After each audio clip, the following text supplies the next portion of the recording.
Magandang araw po sa ating lahat mga katambay at welcome back sa ating YouTube channel na Bahay Tambayan, kung saan ay na-upload ko po ngayon ang ating pagpapagawa ng bahay. Kung bago pa lang po kayo sa ating YouTube channel, baka pwede naman po pakihit ang subscribe button at i-hit nyo na rin po ang notification bell para lagi ho tayong updated sa mga susunod nating video.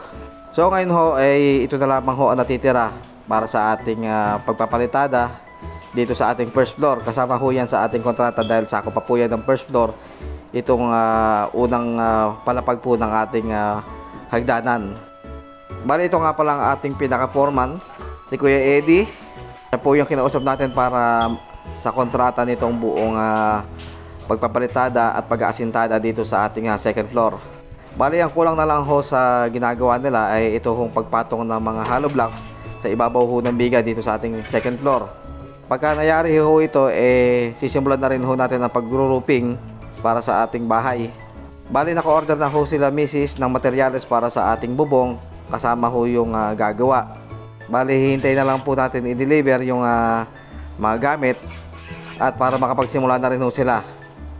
Ngayon nga ho ay unti-unti na namin nakikita ang aming mga pinagpapaguran. Sabi nga ho ng karamihan, kaysa saan mapunta-punta ang inyong mga pera, mas maganda ng papaayos mo yung bahay mo, ipagawa mo yung bahay mo, para at least daw nakikita ko ang aking pinagpapaguran bilang OFW.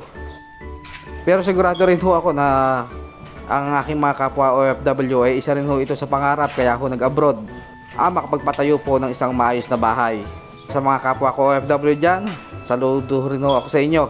So ito ho, panoorin ho na natin ang ating mga raw video sa ating pagpapagawa ho ng bahay.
At dahil nga po sa sunod-sunod na pag-ulan sa amin, naging maputik po ang harapan ho ng bahay namin.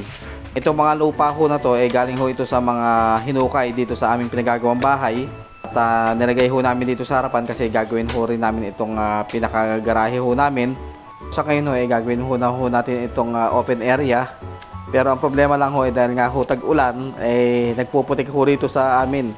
Balik kinausap po ni Mrs. ang aming pamangkin at mga kabataan ho doon sa aming iskinita na kung po pwede baka pwede namang pakikadkad ng aming o paki-spread ng lupa. Kasi ho nakatupok po siya ng malaki. Nilagyan na lang po ng mga sandbag at nalagay po sa mga gilid para hindi po tumapon sa aming kanal. At syempre ho, babara ho yan sa kanal pagka hindi po namin na inipon ng mabuti o sininip ho ng mabuti.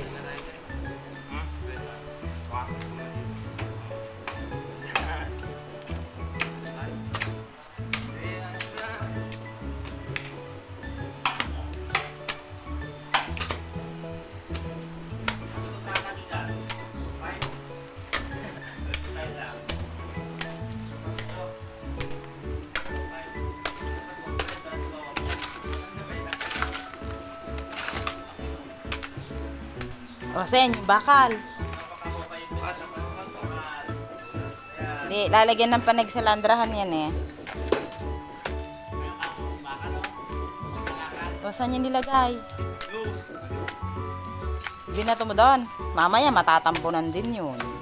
So yun lang nga po ang kahilingan ng mga kabataan sa amin kung ang baka meron daw sila makita mga putol-putol na bakal hihingi na lang daw po nila at ibebenta. Bali ikakalakal nga daw po nila. At alam ko na ang mga bibili nito, siyembot.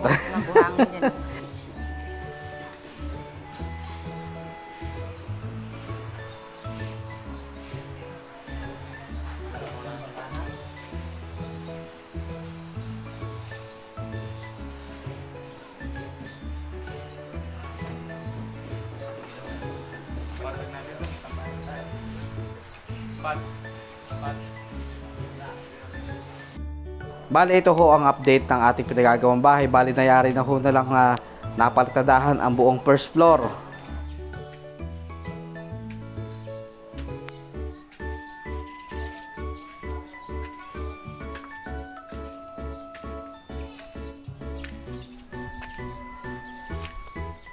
At nayari na rin ho nila yung patong na hollow blocks dito sa ating biga para po sa ating support na gagawin para sa ating roofing.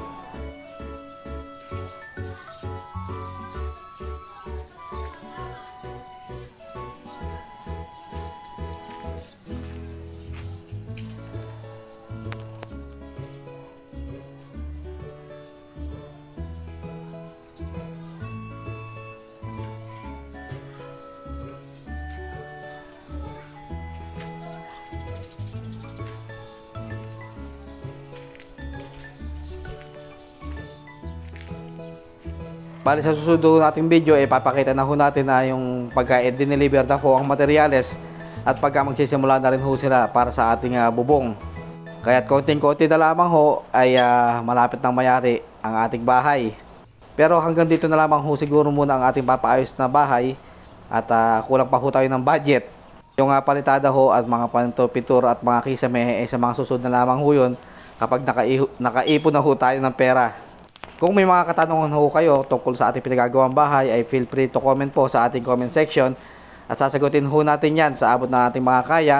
At kung hindi naman magtatanong tayo sa mga profesional. At kung nakaabot na ho kayo dito sa part ng video na to ay maraming salamat po sa panonood at sa patuloy na pagsuporta sa ating mga video. Kaya't magkita-kita ho tayo sa sunod na ating video at maraming salamat po muli. Hanggang dito na lang po muna. Kalas!